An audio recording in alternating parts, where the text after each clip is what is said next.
Welcome sa Panlasang Pinoy! Ako po si Vanjo Merano at isang espesyal na beef dish ang handog natin para sa inyo ngayong araw na to. At Asian-inspired pa to, pangalan pa lang eh. Asian Beef with Mushroom.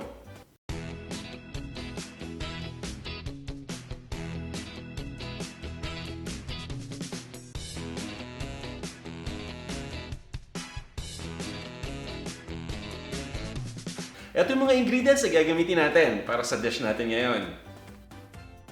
Beef, hiniwa ko lang ito ng malilit na peraso at sirloin ng parte na gamit ko. Ito naman yung ating fresh na mushroom, hiniwa lang din natin. Kailangan din natin ng snow pea o ng chicharo, ng sibuyas.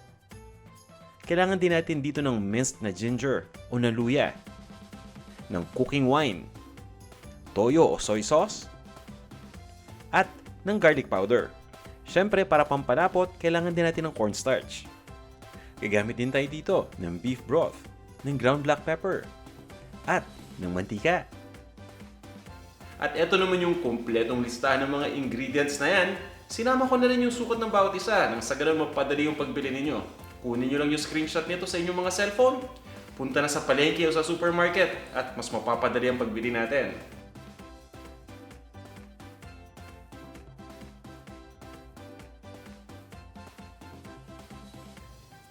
Ready na ba kayo?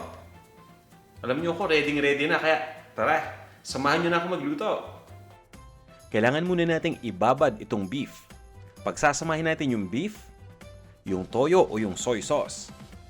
Ang gamit ko dito yung regular soy sauce lang. Pero kung gusto niyo ng hindi masyadong maalat, pwede kayong gumamit ng light soy sauce. Ilagay na din natin yung garlic powder. Pati na rin yung ating cooking wine. Ang gamit ko ngayon ay tinatawag na Shaoxing cooking wine. Pwede kayong gumamit ng dry sherry. Haluin lang natin itong mabuti. Ang importante, siguraduhin lang natin na na-mix na mabuti at na-distribute na lahat ng mga ingredients na nandito sa bowl.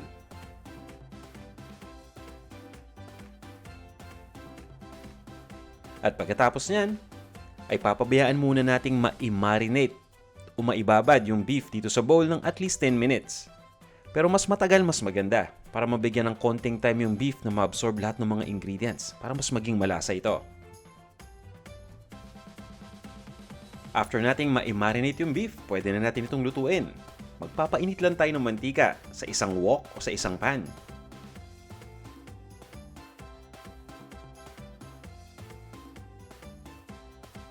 Ikalat lang natin ito dito sa wok.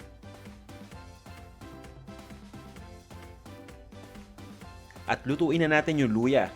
Yung tinatawag natin ng minced ginger. Ito yung luya na hiniwa lang natin ng maliliit na piraso. Mabilis na mabilis lang to. Lutuin lang natin ng mga 30 seconds. At ilagay na natin dito yung beef na na-marinate na natin. So, drainin ko lang yung marinade. O pinaghiwalay ko lang dito sa beef, no? So, medyo basa pa ito pero may natira pa tayong konting marinade na ilalagay natin maya-maya. Sa ngayon, ang gagawin natin ay lulutuin muna natin itong beef hanggang sa mag-light brown na yung kulay ng outer part. In short, i-stir fry lang natin. At pinakamagandang gamitan kapag nagsi-stir fry, pinakamalakas na apoy.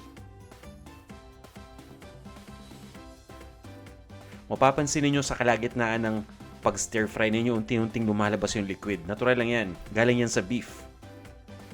Ilagay na din natin yung natirang marinade. At maglalagay lang tayo dito ng beef broth.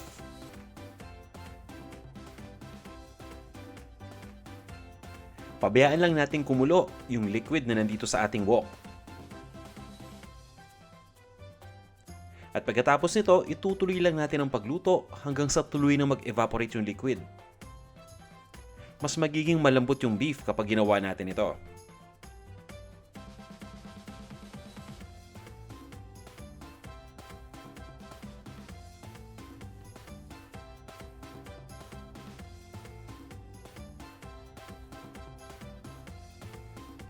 Yan, halos nag-evaporate na yung liquid. I-prepare muna natin yung cornstarch. Itong cornstarch ay nakakatulong para magpalapot dito sa ating dish. So ipaghahaluin lang natin itong cornstarch at yung beef broth. Kukuha lang tayo ng kutsarita. Siguraduhin lang natin na nahalo na itong dalawang ingredients mabuti. Iset aside muna natin ito. Ilalagay natin to towards the end na ng ating cooking process. Ituloy na natin yung pagluluto.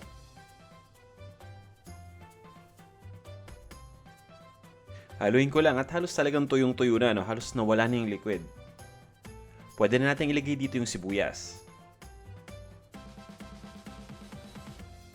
Ang gamit ko dito ay dilaw na sibuyas na hiniwa ko lang ng maninipis.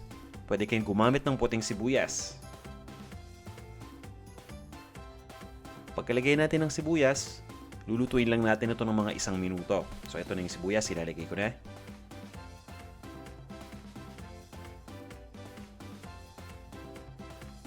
Pabayaan lang natin na lumambot ito, kaya mga 1 minuto lang. And after that, i-prepare na natin yung mushroom.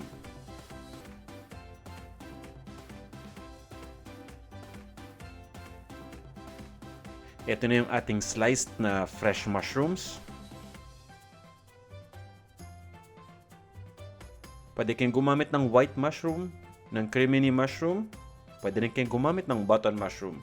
Kung ano yung available na fresh mushroom sa location ninyo, yun ang gamitin natin. Haluin lang natin ito. Itutuloy ko lang ang pagluto ng mga 2 minuto pa.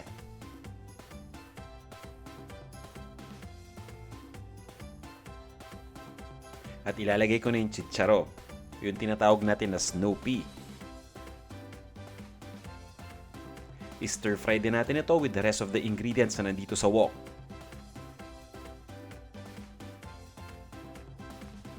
At makaraan ng 1 minuto, titimplahan ko lang ito ng ground black pepper. At nasa sa inyo kung gaano karami yung ilalagay. Pwede rin kayong gumamit ng ground white pepper sa recipe na to.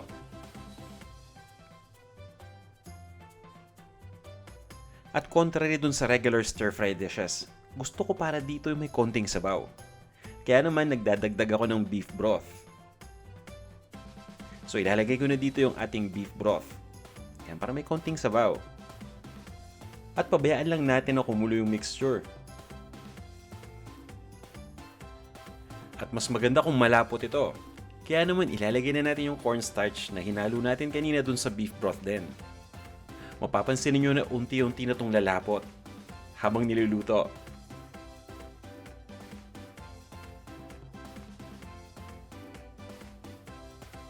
Yan o, diba? Unti-unti na lumalapot yung ating sauce. Yan, tamang-tama to. Nakainin kasama yung kanin, diba? Lalagyan natin ng sauce yung kanin. Sabay itatap natin itong ating dish. Pananong panalo. Yan. At ready na to. Ililipat ko lang ito sa isang serving dish at iserve na natin. Ito na ang ating Asian beef with mushroom. Titikman ko na. Ito yung beef, sinamahan ko na ng mushroom. Kaya kuha tayong 2 pirasong beef.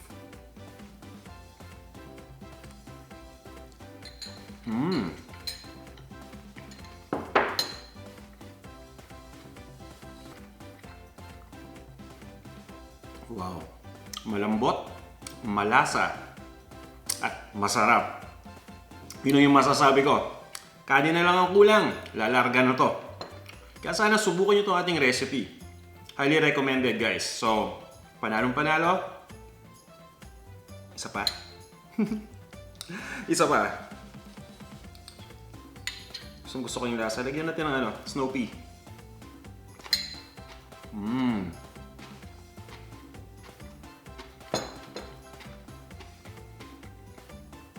Yun. Panalo, panalo. Okay to. Guys, subukan nyo itong ating recipe. Pero bago ang lahat, no, bago tayo magpaalam, ibabatiin muna ako. Kung napanood yung ating previous video, yung red wine beef stew, nagtanong ako doon kung saan kayo nanonood ng video na yon habang pinapanood nyo. Gusto ko lang malaman kung nasaan kayong bahagi ng mundo. Babatiin natin yung mga kaibigan natin na nanonood ng video na yon. Thank you.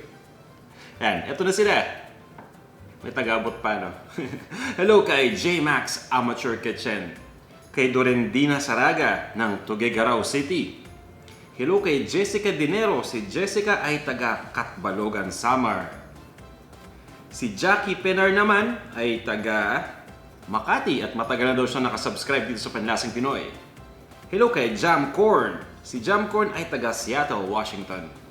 Kay Leiza, Austria, na taga Athens, Greece naman. Hello sa inyo dyan sa Greece. Hello rin kay Power Walking Mouse, na taga Germany. Yon. Ito pa, si Lucky Zap ay taga General Santos City. Hello sa'yo.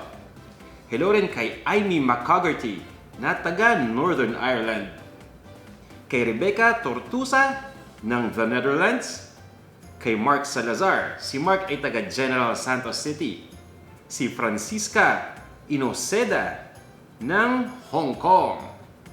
Kay Rolando Grande ng taga Al Ain, Abu Dhabi. Hello rin kay Maywell Maun or Maywell Maun. Siya ay taga City of Smiles. Alam niyo ba kung saan yun? Yan, tama. Yan ay ang Bacolod City. Hello kay Lina Siason. Si Lina ay taga Hong Kong din. Kay Maribeth Hermosilla, hello sa'yo. Siya ay taga Phoenix, Arizona. Hi kay Kimberly May. Si Kimberly ay taga Cagayan, Tuguegarao. At kay Aita Graham. Siya ay taga Italy. Hello sa'yo. Ayan, so ito yung mga nanood ng ating video at hindi lahat ito, marami pa tayong hindi nabate. Gusto ko lang munang batiin yung first batch. So maraming salamat sa inyo sa walang sawa ninyong pagnood at sa walang sawa ninyong pag-comment dito sa ating mga video. Sana guys, kung meron kayong mga tanong, suggestions o may gusto lang sabihin, mag-comment lang kayo sa video na to. At kung meron kayong mga recipe request, sabihin nyo lang sa akin. Pipilitin natin isingit yan doon sa ating listahan. Medyo mahaba-haba na. Ayan. So, guys, maraming salamat ulit sa walang sawa ninyong pag-nood sa ating mga videos. Kung hindi pa kayo nagsasubscribe, mag-subscribe lang kayo dito sa ating Panlasang Pinoy YouTube channel. I-click nyo lang yung subscribe button na nasa ilalim ng inyong mga videos. At kung nagustuhan nyo itong ating simpleng video, na masarap yung resulta, ay sana huwag nyo kalimutang i-like itong ating video ha, at i-share nyo na rin. At para sa iba pang mga recipe na I'm sure magugustuhan ninyo, maraming mga recipes yung ating blog, panlasangpinoy.com. Bumisita lang kayo. Maraming salamat ulit at magkita-kita tayo sa ating susunod na video. Hanggang sa muli.